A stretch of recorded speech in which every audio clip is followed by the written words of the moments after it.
Olá pessoal, tudo bem? Estamos aqui hoje então para a gente conversar um pouquinho sobre jornada de trabalho, que é um dos temas mais cobrados pelos exames da OAB, né? E não de uma forma não menos importante, porque realmente é um tema de grande relevância, né? O que justifica de fato essa cobrança. Claro que, pessoal, é um tema repleto de detalhes e de minúcias, e aqui a gente vai tentar fazer um joguinho aqui, uma conversa rápida para destacar aqueles pontos que são, obviamente, mais importantes, né? E que são objeto de maior cobrança e que vocês precisam conhecer para poder enfrentar aí, principalmente estes exames. Então, vamos lá? Jornada de trabalho, né? Todos sabemos que é aquele tempo em que o empregado se mantém à disposição do empregador. Esse é o atual entendimento acerca do conceito de jornada de trabalho. Portanto, todo momento em que o empregado está à disposição do seu empregador já computa, já se considera como jornada de trabalho, independentemente de ele estar ou não de fato exercendo a sua atividade. Significa, portanto, que as atividades preparatórias, assim chamadas, como por exemplo, colocar um EPI, colocar um uniforme, troca de turno, são todas atividades que entram na contagem do tempo de uma jornada de trabalho, ok? Né? Sabemos então que via de regra, jornada máxima, 8 horas diárias, 44 horas semanais, ressalvadas, claro, algumas profissões, né, que têm uma regulamentação especial e que por vezes têm uma jornada de trabalho reduzida, né? Fora isso, a regra, 8 horas diárias e 44 horas semanais.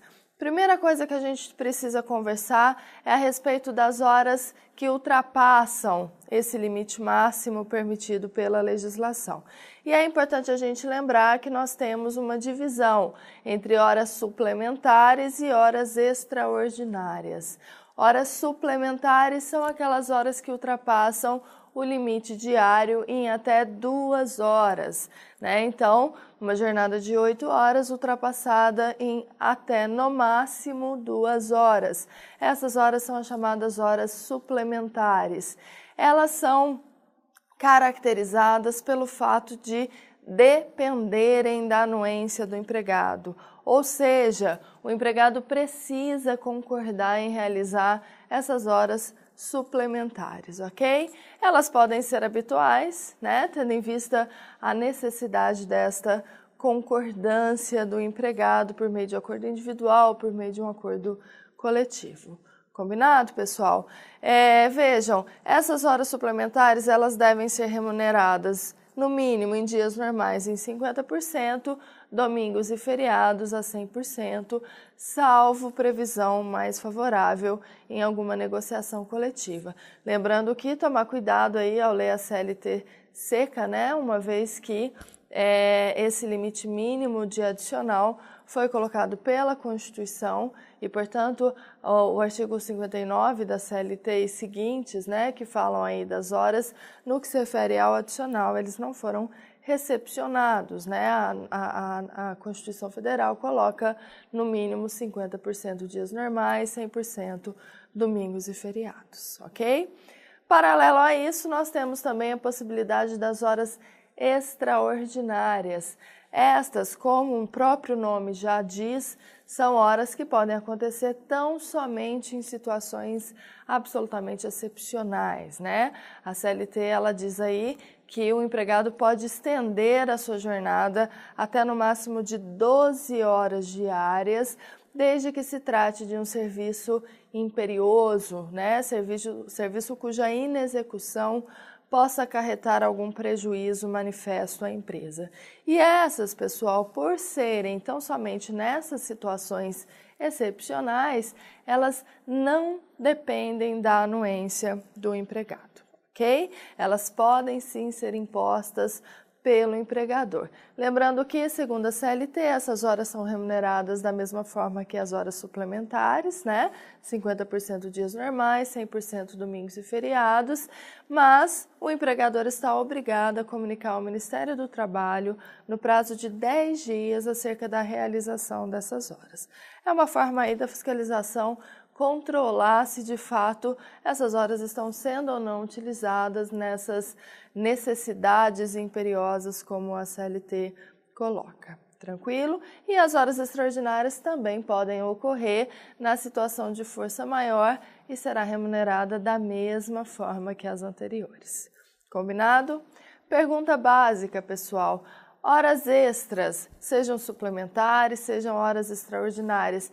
E aí vamos focar nas suplementares, em verdade, porque as horas extraordinárias não podem acontecer de forma habitual. Mas vamos pensar nas horas suplementares e chamá-las de horas extras.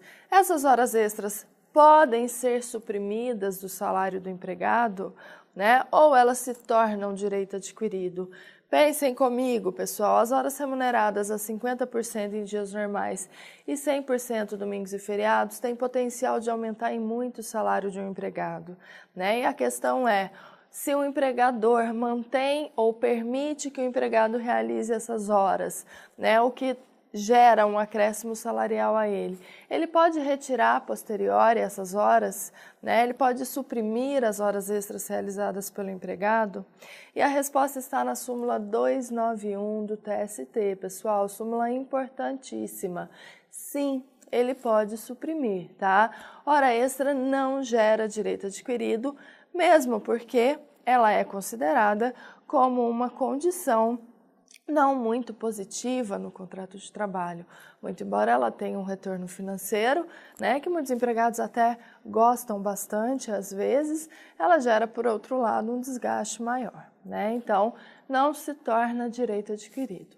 No entanto, a supressão das horas extras pode gerar o pagamento de uma indenização. E quando isso vai acontecer? Quando o empregado tiver realizado ou tiver trabalhado no sistema de sobrejornada, ou seja, no sistema de horas extras, por mais de 12 meses.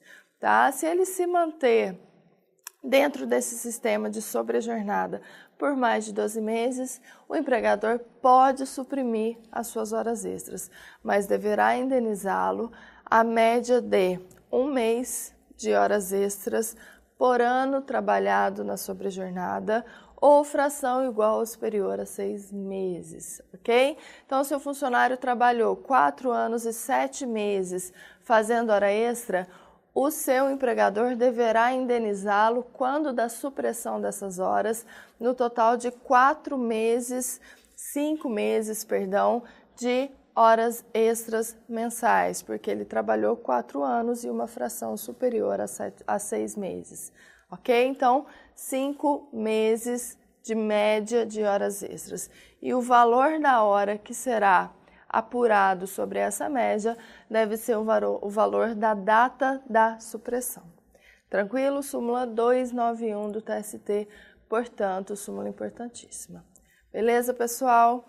Ainda falando sobre jornada de trabalho, é importante a gente conversar sobre os intervalos, né? Nós temos basicamente 3 intervalos que são importantes dentro desse tópico. O intervalo intra-jornada, o intervalo interjornada e o descanso semanal remunerado, né?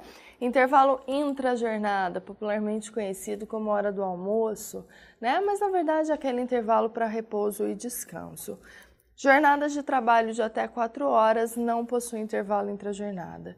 De 4 a 6, intervalo mínimo de 15 minutos e acima de 6 horas, intervalo de 1 a 2 horas. Ok? No mínimo 1, no máximo 2 horas. Entendimento já pacificado do TST, que no caso de o intervalo não ser concedido de forma integral, ele deverá ser remunerado por completo como hora extra, ou seja, se a empresa está obrigada a conceder um intervalo de 1 hora para o seu empregado e ela concede tão somente de meia hora, esse empregado receberá a hora completa a título de hora extra, ok?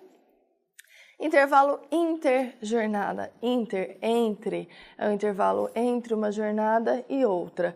Intervalo de 11 horas, ok? Independentemente do tempo da jornada, né, de quanto tempo durou essa jornada, se foi de 4, 6 ou 8 horas, entre uma jornada de trabalho e outra, deverá existir um intervalo de 11 horas. Fechou? E, por fim, o repouso semanal remunerado ou descanso semanal remunerado, DSR, que é aquele descanso ou aquele intervalo semanal, né? Como o próprio nome diz, né? Segundo a legislação, o empregado trabalha durante 6 dias para poder ter o 7º dia de descanso. Ele nunca vai poder trabalhar os 7 dias direto, ok? Então, na fração de 1/6 aí de trabalho. Professora, o empregado ele pode prorrogar suas horas sem receber adicional, né? Ou o empregado ele pode compensar horas?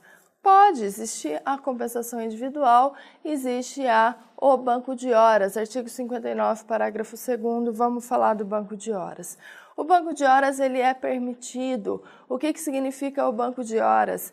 É aquele sistema em que o empregado ele trabalha em sobrejornada em um dia para poder diminuir a sua jornada no outro, né? Ele vai acumulando em um banco de horas fictício, claro, né? Quantas horas ele tem para poder tirar de descanso. Esse banco de horas tem alguns requisitos para ser válido. O primeiro deles é constar em negociação coletiva.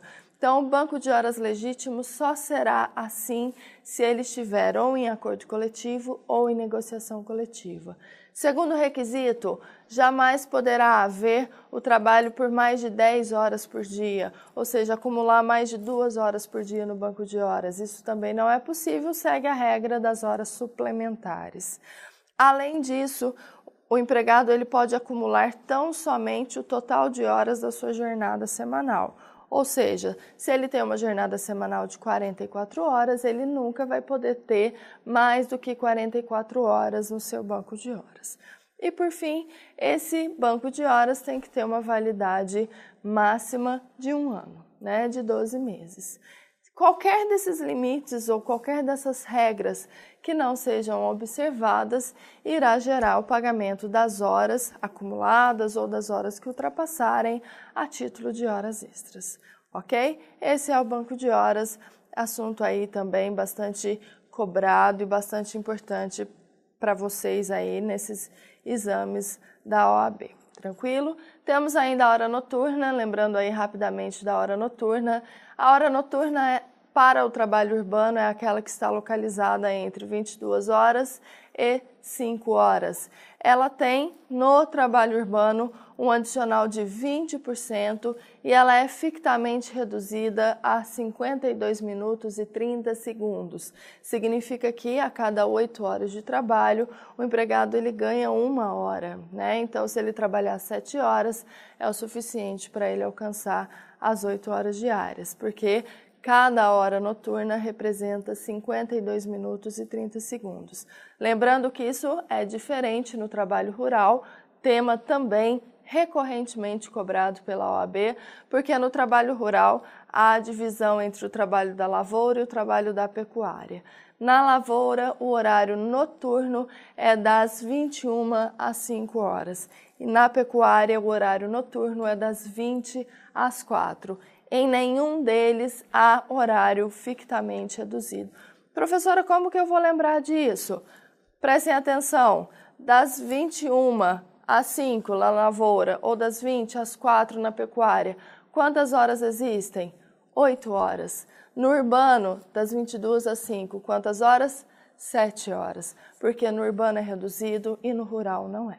Tá? Então, tentem lembrar dessa lógica, que aí evita que vocês precisem decorar essa regra, mas sim compreendê-la, ok? E, além disso, para compensar talvez aí essa ausência de horário reduzido, lá no trabalho rural, tanto na lavoura quanto na pecuária, o adicional é superior ao do urbano, ok? O adicional ele é de 25% e não mais de 20%. Tranquilo? Então, a gente fica com esses 3 pontos de jornada de trabalho, pessoal, a questão das horas suplementares extraordinárias, a questão dos intervalos, banco de horas e adicional noturno como destaques para vocês hoje do que é mais cobrado, do que é mais recorrente. É claro que existem outros assuntos dentro de jornadas de trabalho para a gente conversar, horas em itinerário, né, outras coisas que são igualmente importantes, mas esses temas, eles se destacam aí no que se refere às cobranças anteriores em exames de ordem. Ok? É isso, a gente fica por aqui por hoje. Muito obrigada, pessoal, pela atenção e uma boa sorte aí a todos vocês.